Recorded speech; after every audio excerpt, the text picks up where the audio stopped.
What's up, my peeps? Time for another Raw review. Second week being back to watching Raw live. I'll say this right off the bat, this Raw was a bit better than last week's, but that's not saying much. Last week's Raw was freaking terrible. It was terrible. It'd be hard to get worse than that. Although it is definitely possible. But yeah, it was a bit better. Obviously, going into Raw, the big thing was that they officially announced that the Women's Triple Threat match was going to be the main event of WrestleMania. So they kick off the show with the three women who are going to main event WrestleMania in a Beat the Clock challenge. Charlotte, Becky Lynch, and Ronda Rousey, each one of them competing in a Beat the Clock match against a member of the Riot Squad. And I love Beat the Clock challenge matches. Except this was done really quick, one after the other. It was really rushed. I'm thinking because they didn't want to spend too much time on it, or maybe they had a lot of things, to do on Raw that they wanted to make sure to get in, so that's why they, got to with the Beat the Clock as quick as possible. But yeah, it was a bit weird to also see a Beat the Clock challenge without a reward. It was basically just, so they could see which one could beat the opponent quicker between the three of them. There was no advantage for the winner or something like that, which is what I usually like to see with Beat the Clock challenges. I love it when it's before an Elimination Chamber match, or the Rumble, or something like that, or for a championship match. The one with the quickest time gets an advantage, enters last, or gets the championship match, and I love it when they space it out throughout the show, so the matches wouldn't be one after the other, and they'd be like 5-6 minute matches, sometimes a lot shorter. I like those types of Beat the Clock challenges. This one felt really rushed, and there was no reward to it, so, I was like, kinda okay with it. But yeah, Becky won it, which is kinda make me wondering what's gonna happen at WrestleMania, because it feels like Becky is getting the momentum a lot. Like, she's getting the better of both Charlotte and Ronda on many different occasions, and oftentimes whoever has the momentum ends up losing. I'm personally hoping Becky wins at WrestleMania. Hopefully that's the case. So we'll see what happens then. But anyways, another big thing that was announced for Raw was Kurt Angle's last farewell match in Boston. Well, I don't need to say last farewell match, but Boston farewell match, last match over there. And it was announced that it was going to be Samoa Joe versus Kurt Angle. Samoa Joe coming from SmackDown just for Kurt Angle here. Was excited for this. And I did like the match. I preferred this over last week's Gable match, and I think so far this was the best out of the Kurt's farewell matches. One thing that was really cool with this is at the very beginning of the match, when they had the stare down, the way they kicked off this match, they basically went back to, TNA's, or Kurt Angle's TNA debut. When he showed up, he went face-to-face with Samoa Joe back then, and he headbutted Samoa Joe to start things off, to kick things off with Joe, that feud.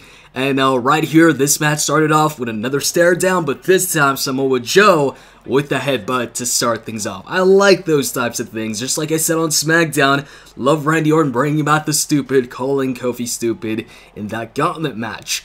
And yeah, like I said, I think this was the best of the farewell. I thought this was the best of the farewell matches so far. I was fully expecting Kurt Angle to win because Joe just tends to lose a lot. And indeed he did. He lost here too, of course. Only thing is, though, two things actually with this match.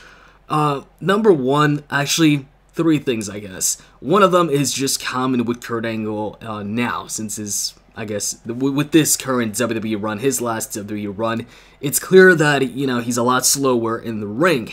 And towards the beginning of the match, man, Samoa Joe went for a suplex, and it's like Kurt Angle, I don't know, couldn't flip or forgot to flip or something, but it looked like he landed on his head for that suplex. He didn't land right for the suplex. Thankfully, though, seems like he was fine afterwards.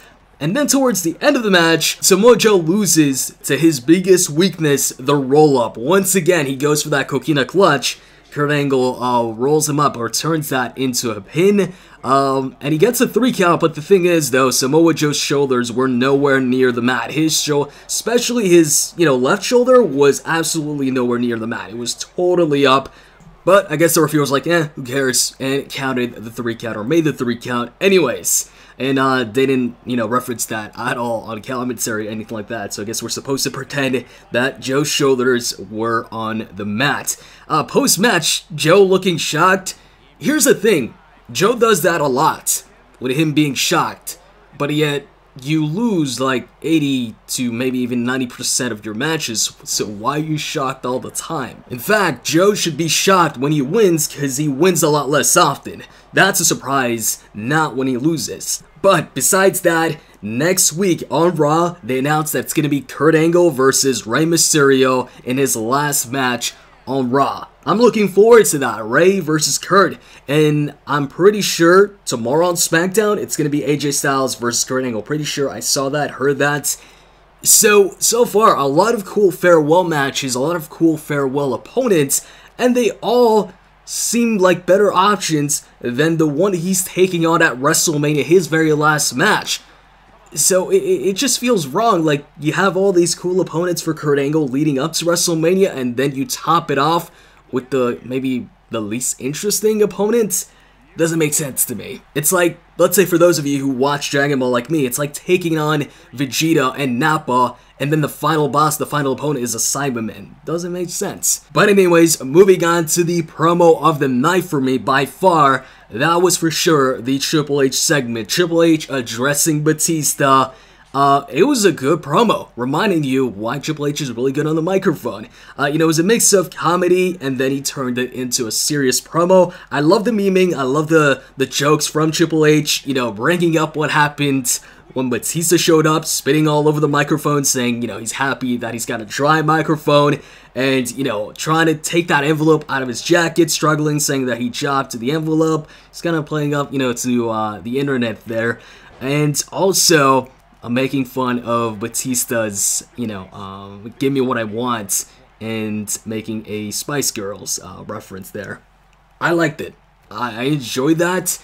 And him putting his career on the line. Here's the thing with this match. Let me know if you guys feel the same way. I already thought this match was predictable. Triple H versus Batista before this announcement was even made. Actually, this announcement of him putting his career on the line makes it even easier to predict for me. Although I like the addition of the stipulation. But still, with the way this feud started, the way it all initiated, you gotta have Triple H win. I mean, come on. It started with Batista attacking a 70-year-old man on his birthday.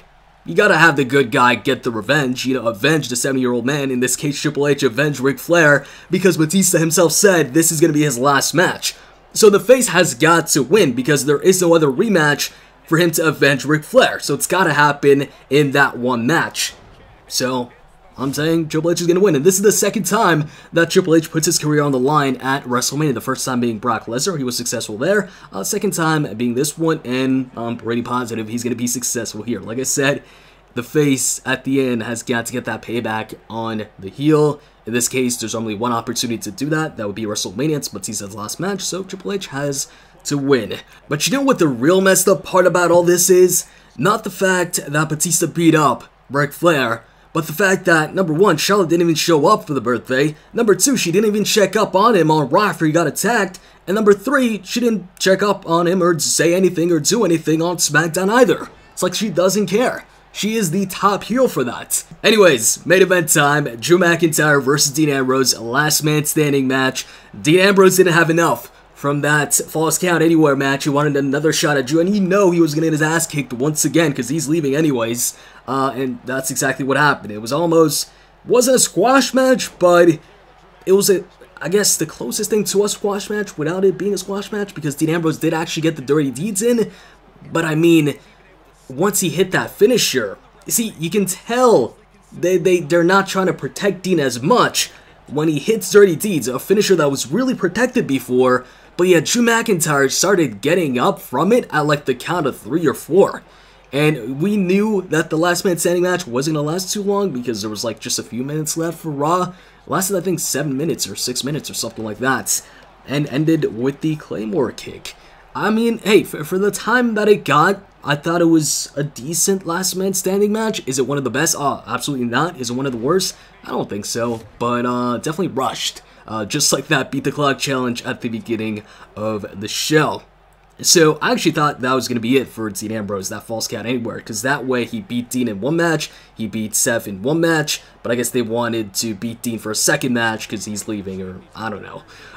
But yeah, as far as Drew versus Roman Reigns, I mean, come on, we knew Roman was going to accept the challenge anyways, and although I'm pretty sure Roman would win the match at WrestleMania, I feel like there is a possibility of Drew McIntyre winning, especially if they want to give Drew that first championship opportunity against Seth Rollins if Seth wins the Universal Championship. A big win over Roman could definitely give him that opportunity or that championship match. Speaking of championships, Finn Balor beating Bobby Lashley and Jinder Mahal for an IC title match at WrestleMania. Not the biggest fan of it just being Bobby versus Finn, because that's another rematch that we've seen already 2-3 times on Raw the past month or two.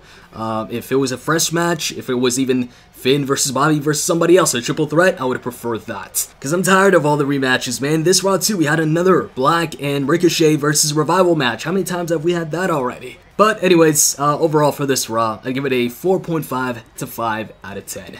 Better than last week, but not great. So, in the comment section, let me know what you guys think of Raw. And with that said, I'm out. See ya.